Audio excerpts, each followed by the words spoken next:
ఓటర్ల ప్రక్షాళన అని చెప్పి ఎస్ఐఆర్ తీసుకొచ్చిండ్రు. తద్వారా ఈ దేశంలో ఉండే మైనారిటీలు, పేదలు, దళితులు, ఆదివాసీలు, గిరిజనులను, అత్యంత నిరుపేదలను, ముఖ్యంగా నిరుపేదకు, భూమి లేని వానికి, సొంత ఇల్లు లేని వానికి రక్షణ ఓటే.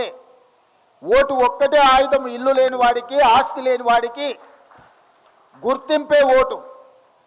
ఇవాళ గుర్తింపును తొలగించాలి, ఓట్లను తీసేయాలని ఎస్ఐఆర్ తీసుకొచ్చిండ్రు.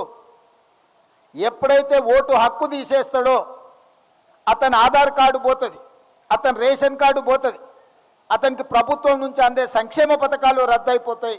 చివరికి దేశంలో ఉండాలనా లేదా అని అంటే అతను ఉండాలనా లేదా అని నిర్ణయించేది కూడా భారతీయ జనతా పార్టీ చేతిలోకి వెళ్తుంది.